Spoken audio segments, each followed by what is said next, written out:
And if you can't think greater than how you feel, or feelings have become the means of thinking, then we are thinking in the past.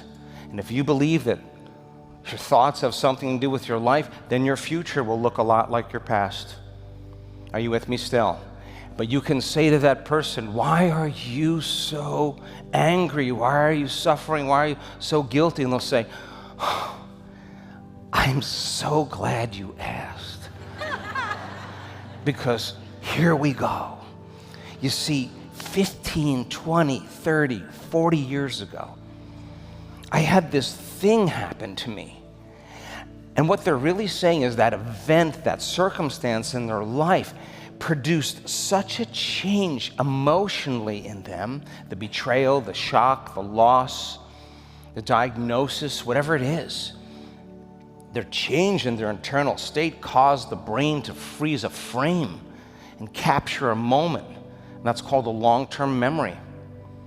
And every time they thought about that event, every time they remembered it, they were producing the same chemistry in their brain and body over and over again. And the body's reliving it constantly. And so you say to the person, why are you this way? Oh, I am this way because of this thing that happened to me 20 years ago. But what they're really saying is, I have not been able to change since that event. That event altered me in some way. And since that event, I'm not the same person. Come on, you with me? So then, the emotion then that the person has experienced from the past event is keeping their body in the past as long as they feel the same way. Yes or no? And there's always a story that goes along with it for that person, but 50% of that story is a lie. It isn't even the truth. That's the latest research. That people are reliving miserable lives they never even had, just so they don't have to change.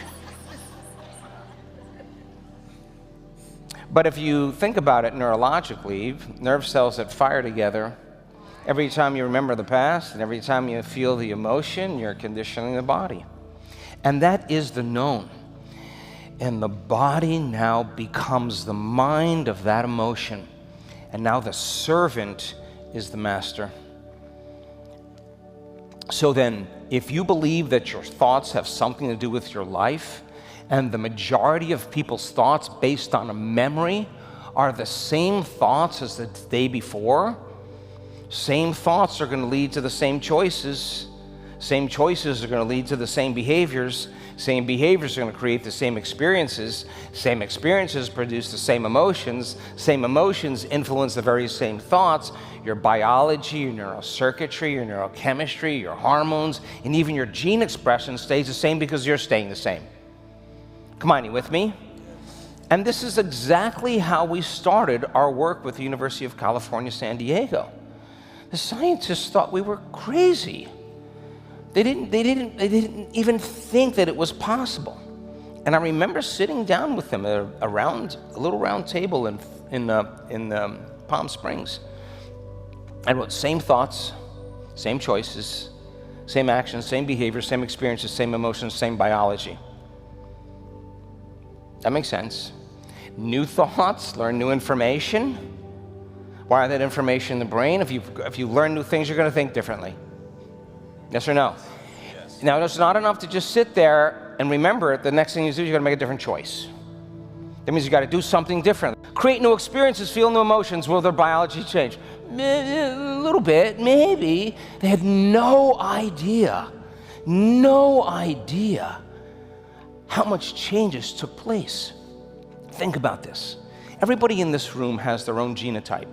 And genes make, say it again? Proteins, very good. Caught me off guard.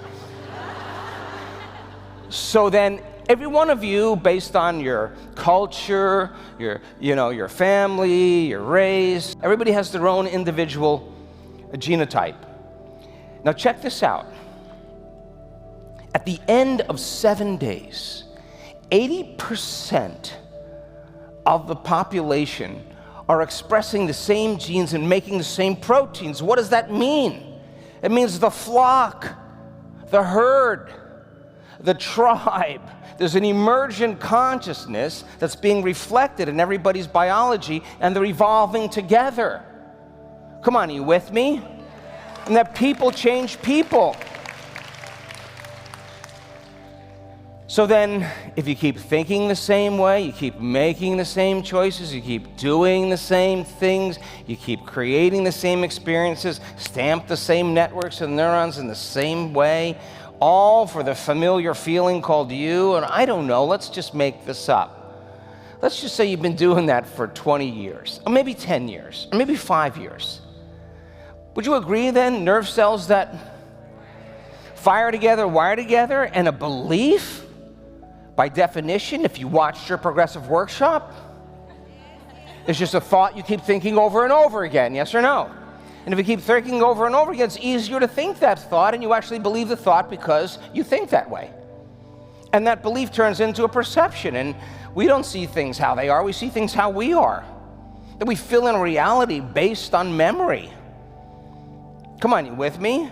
And if you keep doing the same things over and over again, you create a habit. What's a habit? Do it enough times, the body knows how to do it better than the conscious mind. The body's behaving as if it's in the past. And just keep feeling those same emotions, keep making those same chemicals, keep feeling those same emotions, keep making those same chemicals. You could really get good at feeling guilty. You can get really good at feeling fear, yes or no? You get really good at judging other people. You get so good at doing it, you don't even know aware that you're doing it. And that makes up 95% of who we are. By the time we're in the middle of our life, 95% of who we are by the middle of our life is a set of memorized, hardwired attitudes, beliefs, and perceptions, automatic habits and behaviors, reflexive emotional reactions and responses. 95% is automatic, subconscious.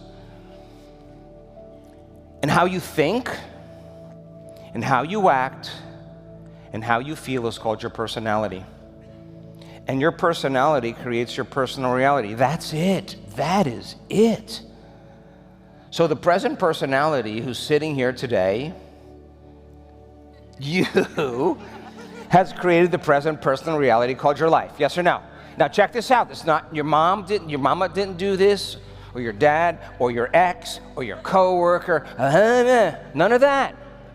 You said that your personality creates your personal reality, yes? And what's your personal reality? It's your life. So then it would make sense then, if you wanted to create a new personal reality, you'd have to change your personality. Come on. If you wanted a new life, you would have to change. Because nothing changes in our life until we change.